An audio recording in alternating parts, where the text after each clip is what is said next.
In this episode, we're going to be discussing the property forecast for 2026. So find out which areas or which capital cities are set to boom and which are set to decline. Yeah, so Domain recently did an article. Their economists have given their predictions for the year to come. So we'll discuss the whole property market, but more so the stats in each markets with different cities. Yep. Because it's not really uniform across the board with the different growth. So Homeowners in Sydney next year are going to earn more from equity than they are from going to work. And we are going to see migration come back eventually. They're going to change their policy with foreign investment. Investors, they're recommending Perth if you want yields. They're saying Melbourne if you want capital growth potential, and Sydney for. So yeah, it is, as Aaron has said, it is Domain's stats, not ours. Yep. These aren't our predictions, but we are going to unpack them all, and it is based on capital cities only, and it is the average of that city. So you are going to have pockets within those capital cities that are going to do better than others. Yeah, and obviously, Domain economists, they've got research and insights that most buyers, and certainly we don't have as well. No, so it is valuable, very valuable. They're actually usually quite accurate in their predictions. So we'll get straight into it. So the combined cities, so all of Australia together, they are predicting a 6% rise in the prices of houses. Yeah. 5% rise in units, and that's all capital cities combined. Some of the main reasons they're stating that they're going to have such a nice increase is interest rates are coming down. Yeah. They're down 0.5% already. Yeah. Most economists are predicting another 3 rate cuts before this time or before the middle of next year, 2026. And the thing is, we've already seen growth the past 12 months and certainly in the last 3 months with these rate cuts already. So even if they don't continue to cut, I think the forecast will still be the same given interest rates stay where they are now. I think that there's at least another 2 or 3 in it. Yeah, for sure. First home buyer support, yeah, as everyone would have seen, Labor and Liberal both had very strong first home buyer policies for the election. A lot of those are being rolled out from Labor. They're getting rolled out in January. So that's the Help to Buy scheme. They've already got the first home loan deposit scheme, which is the 5%, and they guarantee the rest. So there is a lot of support for first home buyers. I have heard that there have been some state-specific schemes out there as well. Queensland one was released yesterday. Yeah. So everyone's jumping on board. First home buyers are going to be a big part of the market in 2026. Which is why I think those combined capital city unit prices are almost similar to houses. Yeah. Because there's going to be a lot of first home buyers entering the unit market. And in my opinion, that's a good thing. 100%.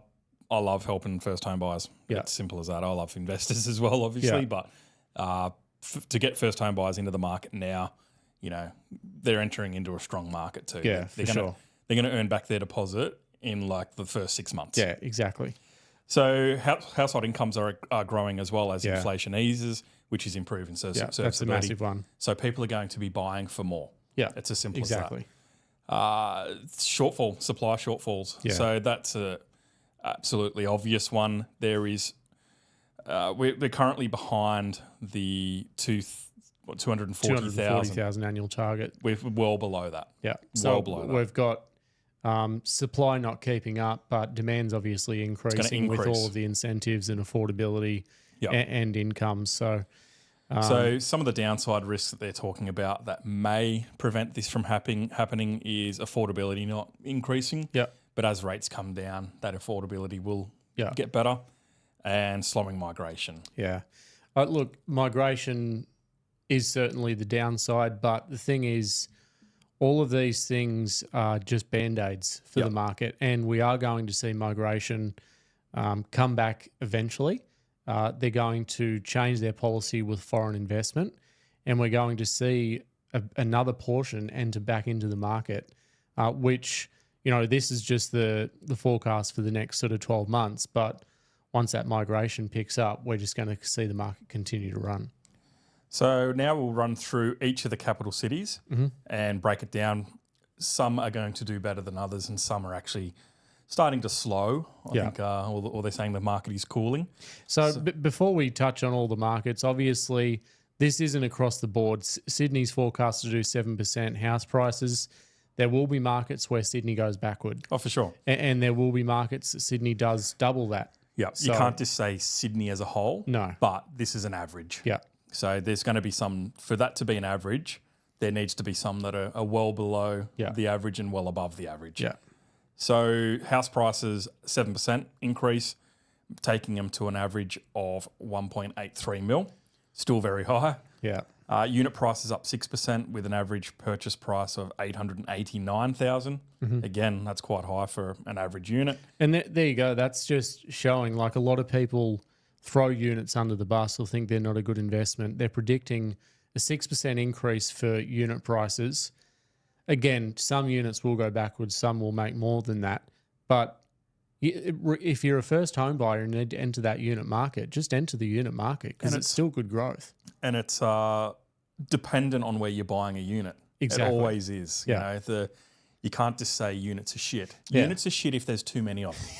It's as simple as that. It's simply supply and demand. Yeah. But there's a lot more into it. But For at a high for level. baseline Yeah. levels, I'm not going to buy an apartment I'll use Newcastle as an example. I wouldn't go and rush out and buy an apartment in Wickham. yeah.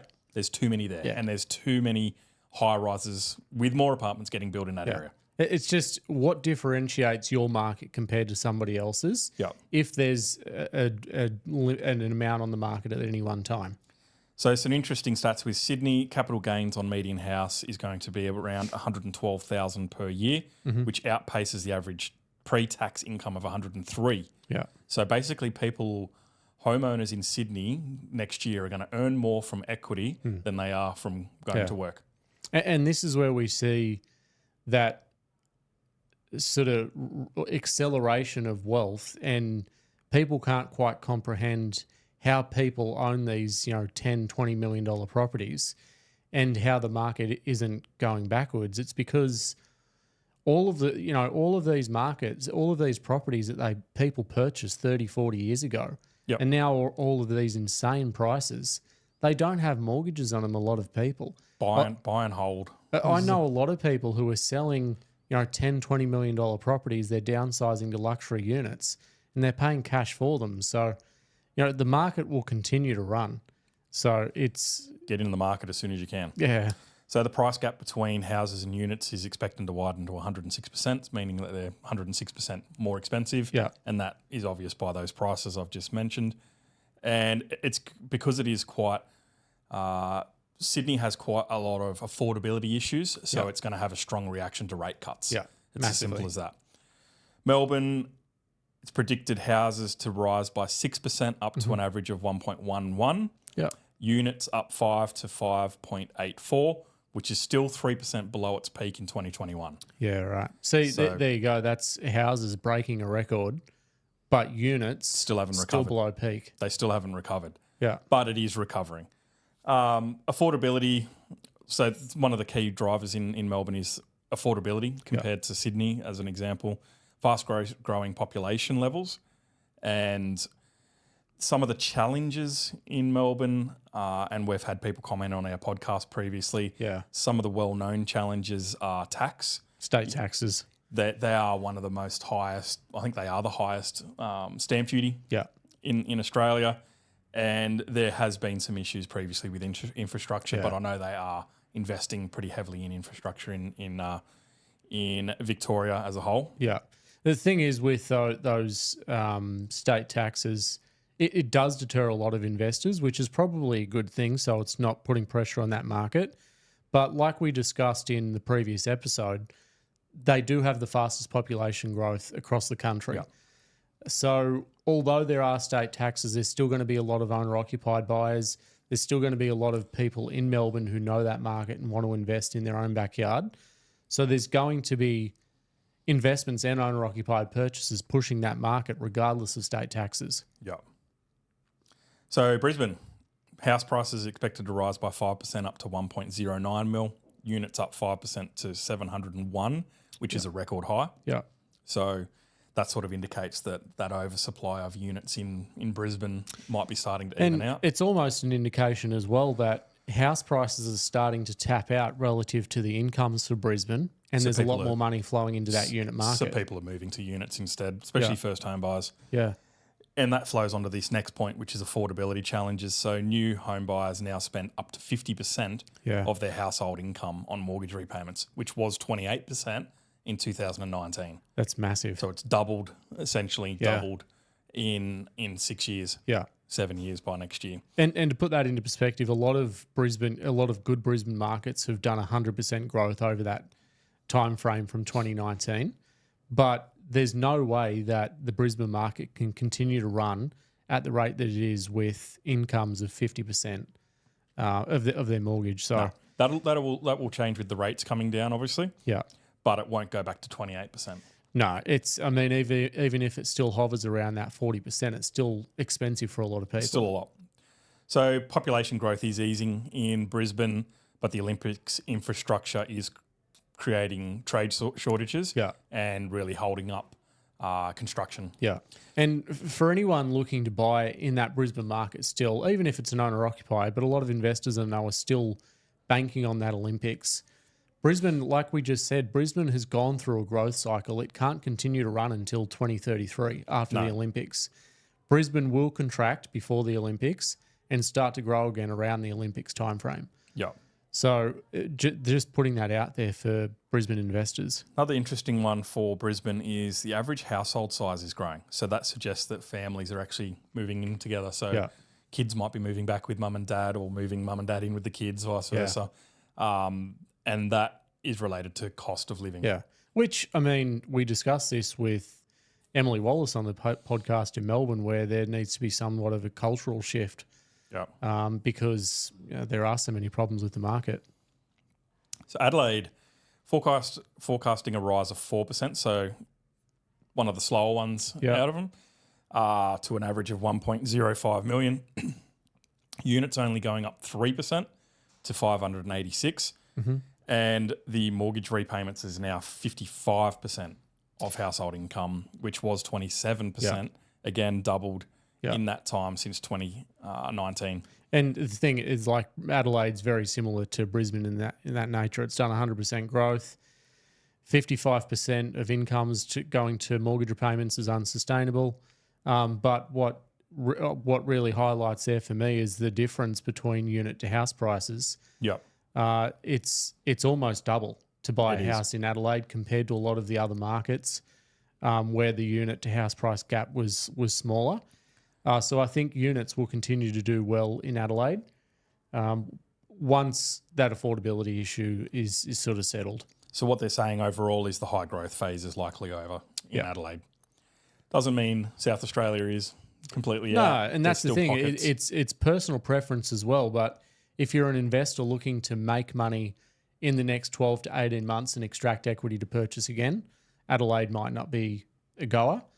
But Adelaide's certainly a market that you can still make good money in. Yeah. So the next one is Perth, obviously everyone's favourite. It is slowing. It is, yeah. So it's slowed down. They're predicting a rise of 5%. Yeah. To an average of 982,000 units, up by 6% to 552. Still has one of the strongest population growth nationally. Yeah. And relatively low affordability pressures. Mm-hmm. Still has one of the highest yields in Australia as well, with an average of 3.91 compared to Sydney of 2.38. Yeah. But that's relative to house price. Yeah. It's each suburb is different, but to see Perth almost cracking that $1 million for the median house price is pretty significant. So again, it remains one of the strongest performing capitals according to their predictions, but it has definitely slowed compared to what it has been in the last couple of years. So last capital is Canberra that we're going to be talking about. Prices for houses predicted to rise by 4% to 1.10, which is still 7% below the peak in 2022. Canberra's had a massive contraction. And that's for houses. Yeah. So not units.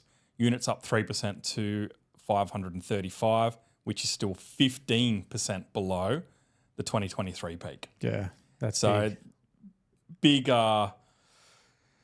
big issues there, essentially. But it's indicating that it's starting to recover. Yeah, I would like to do more research on that before providing any commentary, but it is concerning that There's a it lot to still unpack. hasn't reached back to. It's still 15% below its peak, which is, and it's not an expensive market. Units at 535,000. It's still one of the It's one of the highest affordability in all of Australia. Yeah. So it is interesting. Like if you've been to Canberra, sorry for Canberra listeners, it is quite miserable. Maybe that has something to do with it. I don't know, but I worked there for a long time when I was in the government. But it is concerning, I guess, that they're 15% below 2 years ago. Yeah, and for such cheap properties.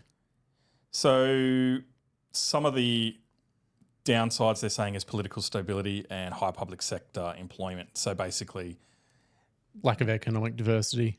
yeah, it's very reliant on the public service. Yeah. And every time governments change, they either upsize or downsize. There's Yeah. not much in between.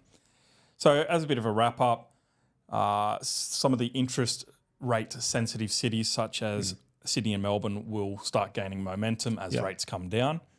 Some of those red hot markets such as Adelaide, Perth, Brisbane are now slowing down because of affordability caps. Yeah. People are starting to reach their affordability cap, which will then start to slow down that market. Migration and population growth slowing in WA and Queensland as well, but the national outlook remains quite positive. Yeah, I think so, definitely. Especially over the last 18 months, consumer confidence is starting to come back with inflation down. Yep. And I think, as I said, I think 2026 is a massive year for first home buyers. Yeah, it I is. think, and I wouldn't be surprised if apartments do really, really well over the next 2 to 3 years because they are affordable. But the big portion of the people who are buying will be first home buyers, some investors if the yields are there for units. But because of the difference between house prices to unit prices, I think units will do really well in most markets. So their summary on what it means for both first home buyers, upgraders, investors. First home buyers, it's obviously going to be a lot of incentives for them to get into the market. Yeah. Upgraders, they may become a bit more apparent now because of affordability starting to increase. Previously, it was more of a sideways shift for most buyers as opposed to upgrading just based on affordability. Investors, they're recommending Perth if you want yields. They're saying Melbourne if you want capital growth potential, and Sydney for long-term price momentum. So basically, if you want to, it's very, very broad. Yeah. So that's their wrap up. But that's pretty much Domain's 2026 property market predictions. We will keep an eye out for anything for regional. That comes out in the next couple of months as well. Yeah, we might. We promised a regional episode, so we might do that soon. Yep, we'll keep an eye out for any of those regional predictions. Yeah, that's it for today. Thanks for jumping on. Throw in the comments if there's any topics you want us to chat about, and we'll be happy to do so. See you on the next one. Thank you.